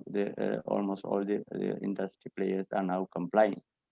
Then we had limited analytical facilities, thousands of products were to be tested in these limited facilities. That was one of the challenges. So this is everything in short. With the given 5 minutes of time, I would be happy to answer any questions. Thank you, Lakshman. Fascinating. I mean, I think a real lesson for the region, and I'm so happy that we have you to demonstrate that this region itself has done it. So something that we need to hold up as a role model. I will now ask Ashim Sanyal. Ashim is the CEO and Secretary of Consumer Voice. Consumer Voice is a very powerful, influential consumer organization in this region. So we are really happy to have Ashim with us. Ashim, please. Thank you, Sunita. I think basically I'll begin by saying that last 1.5 decades has been a decade of developing and marketing of microprocessed food and packaged foods, where the consumption or the market share of these have gone up significantly from around 9% to 24 to 28%. The industry doesn't have the figures that way, in fact. And this has been the time where civil society organizations also have been very active in this particular field. And as rightly pointed out by you, the movement started way back in 2012. And it's been almost a decade since we've been struggling with it. I'll basically dwell upon, since the technicalities have been taken care of by the previous speakers, and everything literally has been covered very well. In fact, from the process to the technical aspects of FOPL, in fact, I'm going to basically dwell upon what has taken so much of time and what can possibly be done by civil society organizations to actually move the process forward. The industry has been always coming up with the opening statement that we are all for FOPL and we'll support it wholeheartedly, in fact. And very obviously, there's a back-end process which derails the entire thing, in fact. And what makes this happen? It's very obviously what makes this happen is very, very critical for us to understand. This is basically because options are available as far as models are concerned, as far as threshold levels are concerned, as far as different global practices are concerned. And this has made this subject very difficult for us to push through, and also very difficult for the regulator also to accept a certain model as being a perfect model for India. It's very important for us to actually dwell upon this particular fact that today FOPL basically for a consumer is something of an indicator. Let's remember that for a country like India, where there is illiteracy and not much of education all around, in fact, these are basically indicators about certain foods which are high on salt, sugar, and fats, in fact. Now, these indicators are obviously are on towards packaged food, which has got a marginal share of fair share of the market, in fact, and we are eliminating, I mean, quite a large section of the population from this, unless, of course, adopted for bulk packaging of for distribution and midday meal scheme and ICDA scheme, etc. So the criticality here is basically to arrive at a consensus model. One, number two, at a particular level of understanding of where we can be in terms of reducing the quantities about high salt, sugar, and fats. Let's forget about trans fat now that we have a regulation and a deadline for that. At least these factors should be taken in, and whether we follow the PAHO model or the Sierra model or any other WHO model, which is basically had some kind of impact globally. Uh, we need to actually focus on one particular issue, and that is what is called as threshold level, which I understood from the meetings, the FOPL meetings in FSSAI, that the industry can play around the bush for a very long time if we do not determine these basic back-end factors. One of them critically is threshold levels, in fact. Second is adoption of WHO guidelines, in fact. Now, very obviously, the bone of contention here is WHO model in terms of percentages of various salt, sugar, and fat components acceptable to the Indian palates or not. And the second aspect is that which the industry obviously is definitely afraid and a little apprehensive about it, and focuses on generally on this particular argument. Will every packaged food literally go into the red sector? Of course, your slide did show that particular factor. It will definitely if you start off from today's context. But then the point remains is that we are talking about a proactive approach of the next 5 to 7 years, where obviously the industry has to move, complement the regulations in terms of coming out with safer foods. And I really like that particular point by the pediatrician, in fact, and that is basically why are we looking at adults and why aren't we looking at children specifically, now that we have a regulation for controlling high salt, sugar, and fats in schools and education institutions. So it's important for all of us to understand that we as civil society should be talking in the same language, and therefore this webinar was of great importance for understanding the different models to put together. And can we come to a conclusion where we stick to our guns, whether it's sodium or salt, whether it is basically a threshold level of X percentage? Can we put up a chapter in front of the regulator where we say that these are acceptable to us? Anything beyond this or below this is not acceptable to us. I think that's the way forward if we are to have a faster goal, because of the simple reason that please take into account this is not going to come into effect before 3 years of time. So we already have taken a 7 8 years and 3 years of time, which is more than a decade. So if we are able to push through the regulations, and I'm not a firm believer of this three, I mean, the percentages, in fact, it has to be in one go, because that will make an impact. Otherwise, we'll keep on doing market studies and surveys and, I mean, basically come out with different factors. And obviously, the regulation changes will also be there, in fact, in terms of eliminating. Anybody who has read today's press statement in terms of the industry coming out with a press statement, which means they're fighting it out real hard. And the press statement very clearly mentions about their doubts on FOPL as a chapter, in fact, where really they can control it or not, in fact. So I'll stop at that, because obviously, Sunita, you're running really I'm out of running time. out of time, and I want George and Vandana both to comment. And so thank you very much, Ashim. And I want a few minutes to wrap up. So I'm dying to speak. So before I do that, let me ask George. George Cherian is the director of Cuts International. Again, a very powerful voice in the consumer space. And so George, please go ahead.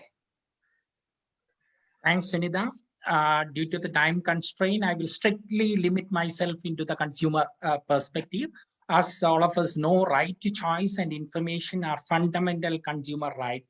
And I see FOPL as a means to empower and help the consumers to make informed choices of healthy packed food products. And the timing, I think FOPL is an urgent need than ever before because of the context of the pandemic. There's an increasing consciousness among the consumers about the healthy choice for the food. And even the lockdown, it shows that there was 4,550% increase in the Google search for healthy and sustainable lifestyle. Because consumers think that one way to fight the virus is to have healthy food and in turn enhance the immunity of the body.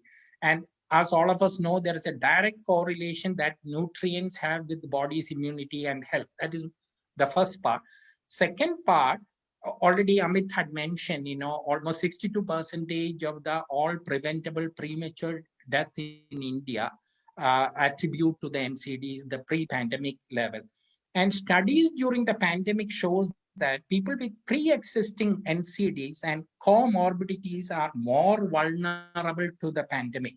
A WHO study done in USA released in June 2020 shows people with NCDs are 6 times more chances to get infected and 12 times more chances to die. I'm not going into the detail. 32% of the people who died in US are with the CVDs and 30% with the diabetic and all. And we all know that one of the main reasons for increasing NCDs is the HFSS or the junk food, as you have mentioned. So the FOPL should help the consumer to make the healthy choices and in turn to play a critical role in combating the NCDs. So there is an urgent need to go with the FOPL without any delaying further. And when we are saying the consumer to make the healthy choices, it is a very difficult thing because, as you know, our market is flooded with a lot of products, both domestic and the foreign manufacturers. Here, I would like to mention some of the consumer surveys. Most consumers spend fewer than 10 seconds in selecting each item, while does not give them enough time to compare the nutrition fact panels that are found on the bags of packed food. Another Nelson survey says 59% of the consumers around the world have difficulty in understanding nutrition labels on food packing. And another NIN study shows only 50% of the adolescents were found to be reading the nutrition panel. Another supermarket exit survey shows only about 20% of the consumers check the nutrition information, and 40% of the consumers said they would like to have some easy to understand symbols than the text intensive nutrition information. This is about already the nutrition facts given. So we need to keep in mind that the consumer responses while we are talking about the front of the pack labeling. I fully agree, and there is a consensus. CUTS is also actively involved in the FOPL process with FSSAI and work closely with the FSSAI, with CSC and other consumer colleagues. So we totally agree. For a country like India, it has to be a warning label and it has to be mandatory, taken into various factors. So few things about the nature of the symbol or the warning label we are talking about. Already it is mentioned. Still, the 2020 study shows India only 77.7% of the people are literate. Out of this, 84% are male, but still the female literacy is around 70% in the country. So this literacy fact, along with the barriers already mentioned by Amit, like language, culture, regional differences and all, has to be taken into consideration while we are finalizing the thing. So what I want to mention is the FOPL symbol that we are, or the warning label we are talking about, it has to be simple, interpretative label that incorporate uncomplicated formats. Yes. Warning labels and icons best facilitate consumer comprehensions in a country like India. And symbols can be classified as, some of the information how nutrient-specific food label symbol that inform the consumer about the level of specific nutrient in a food item, or summary indicator food label symbols which help the consumer differentiate between healthy and unhealthy food item, or food group information symbol that inform the consumer about the food groups present in the food item. So we need to do the research. It has to be research-based solution, should develop and acceptable, culturally appropriate, and easy to understand labeling format for mandatory Good. FOPL.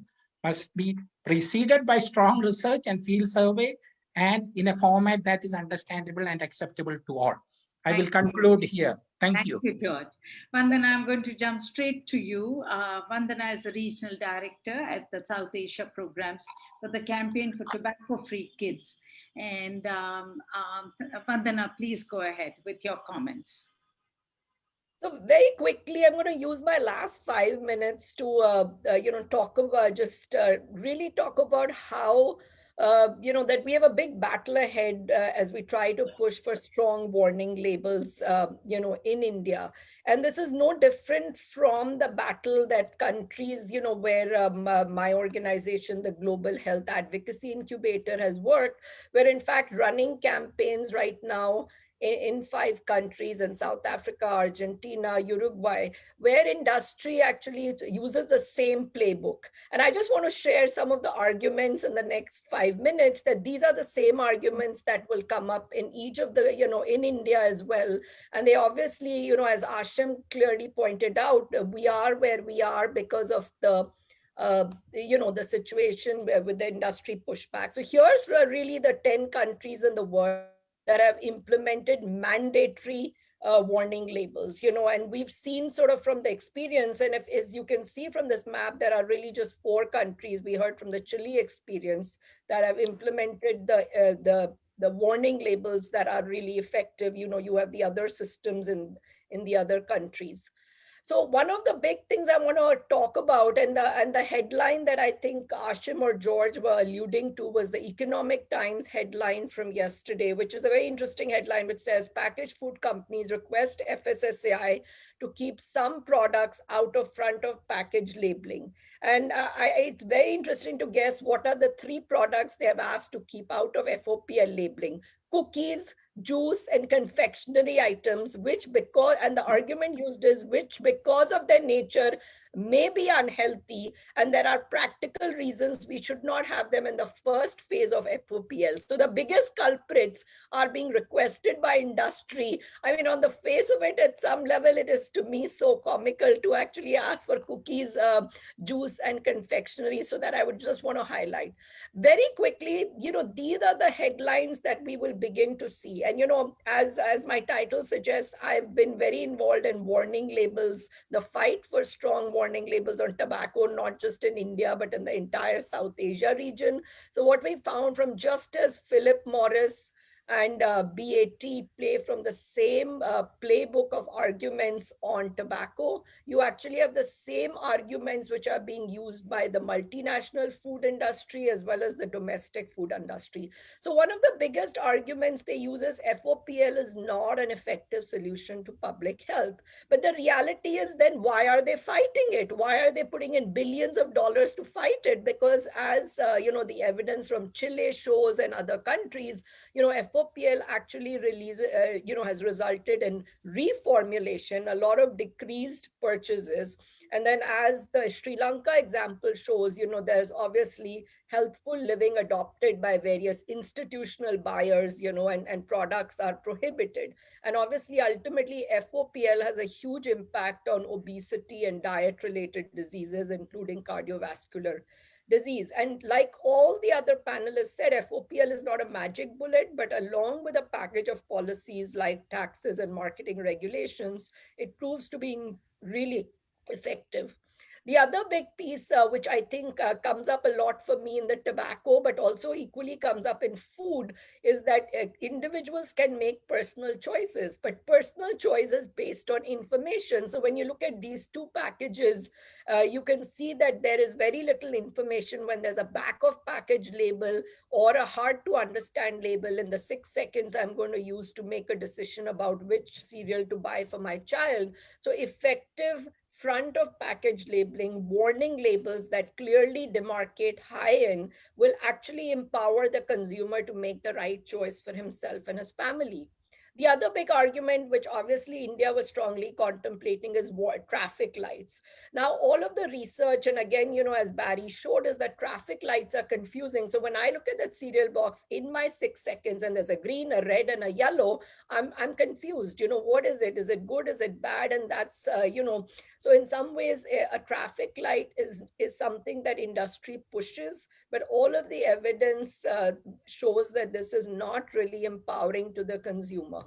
Similarly, the other system which industry obviously has been pushing aggressively in India uh, is the GDA, or the guideline daily effective. Again, all of the studies, and I don't have to repeat this, and because this is going to probably get played out in the Indian media again, is that GDA is an effective system. But if I think by the very fact that industry is pushing it, we question it. But when you look at a GDA system, you can realize that it doesn't empower even people like you and me. Even the panelists who are all food policy experts cannot understand a GDA system in the 20 seconds they will look at buying a package. So how will a normal consumer find it to be effective? The other piece, which obviously industry is claiming, is that FOPL is costly and time consuming. Now, a lot of, we say that industry repackages, like their packages all the time. During COVID, within 1 month, the food industry, because they were looking at people buying so many packaged foods, had COVID friendly labels. They had COVID suitable labels. So when it suits them, they obviously reformulate the packaging. But if it is genuinely a barrier, we can allow industry to use stickers on the package, as opposed to sort of really completely reformulate the package. But this is totally doable. And again, this is an excuse they've used for tobacco, they've used for food packaging. Just very quickly, I saw an interesting question in the chat box. I'm going to spend I am a lawyer, boy, but I don't know. I think this is a huge area, that we can talk about. But there are a lot of legal issues around FOPL. One, I think it's very important that India and FSSAI, as they're crafting the measure, has all of the research and local evidence. And we're really excited about the study that UNC Barry Popkin is leading, along with the Indian Institute of Population Science, to get India-based evidence to establish the warning, what is the best system for India among sort of these competing systems. The other thing that we need to be aware of is that there is always a threat of litigation, as there has been on warning labels on tobacco. So in many countries, we found there's domestic litigation at the World Trade Forums, the regional mechanisms, but so far, no formal WTO disputes have been brought. Prior to enactment, and we'll wait and see whether this happens in India, a lot of industry bodies have worked through the trade ministries, which actually happened a lot in sort of the tobacco warning label battle. They're looking at, regional, various specific trade concerns. And the other big sort of argument they use is codex. I just want to say that all of these arguments, I'm not going to repeat these, but these are all sort of standard arguments against effective warning labels on tobacco and food that empower consumers. The fact that FOPL is more trade restrictive than necessary, the fact that, that a FOPL system does not align with the codex system. And I think, and the fact that it measure infringes trademark rights. And I think there's no legal jurisdiction that has upheld any of these rights. So I think we have a very strong case to be able to fight back in order to implement a very strong FOPL system in India. And just very last point I want to make before I close is that even though India is an active member of Codex, in no way does Codex prevent countries from developing their own FOPL systems, because each country has the sovereign right to take measures to protect health. And FOPL has been established in all of these countries. We have now these 10 mandatory systems. We have another 10 countries where my organization is working, where they're looking at like effective FOPLs. These are not a barrier to trade or intellectual property rights. So I just want to end by saying that, industry is playing from the same common playbook, and we need to be well prepared. We have all of the evidence from around the world, but we need to sort of produce India specific evidence and be well prepared to take on the industry in order to get the effective warning labels. So just very quickly, I'll stop there and back to you, Sunita. Thank you, Vandana. Fascinating. And thank you so much for sharing this. I think it empowers all of us in terms of, understanding the game book that the industry has.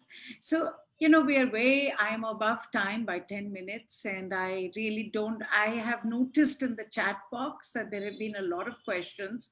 And I have also been happy to see that Barry and Mary and Amit and Rekha ji have actually provided answers on many of the questions. I can't do justice to the questions right now. I really can't. I mean, Amit, you have to either provide me for another hour. I either have been the world's worst chair, but I cannot do justice to the questions that I have today. So I would like to take forgiveness from everybody who has been so good to hear us and has stayed with us. And I know that there is a lot of interest in this. And I just want to conclude by thanking all the panelists who are here, particularly Mary and Barry, because it's very early and you have really spent some time with us to explain to us what indeed needs to be done. And we are very, very grateful to you, but very grateful to every one of the speakers who spoke and have shared their such valuable experience with this. For me, just to conclude, I do want to say that I think it's time we moved ahead. And as Vandana very clearly said, there's going to be a lot of pushback. In fact, yesterday when I saw the Economic Times article, it was very clear to me that we are making a difference. And there is a lot of disquiet in industry right now. And clearly this very effort that we are all doing to come together to make sure that we can provide both the science, but also the logic for why we need to move ahead and why we need to move ahead quickly. And I think there will be a lot of industry speak. We have seen this committee after committee after committee. Amit and I have been involved, whether it has come to the adulteration in honey, to trans fat, to now, every time industry's pushback is either to say it's not possible, or to point to very small unorganized industry, or to point to the lack of science and to try and make sure that they can confuse the science. I think what we have heard today, and if I can just lay it out very clearly, because I think it's time we actually moved ahead. So as I'm hearing it, one of the things that is coming out from Mary's presentation, as well as from what we heard from Barry, is that we need an effective warning label, which is simple and interpretive label, which needs to be there as front of the pack. And I think that's good learning, because 4 years ago, we all thought traffic lights would work. But today, the best experience in the world is a warning label. So that's something that we need to be very clear about. Secondly, what we have learned is that it has to be mandatory. This voluntary and, do it if you can, that doesn't work out. Thirdly, what is very clear is that the thresholds, we can reinvent the thresholds, but we have a base to start with, which is WHO CRO thresholds. And if at all we need to tighten the thresholds, not at all think about weakening the thresholds.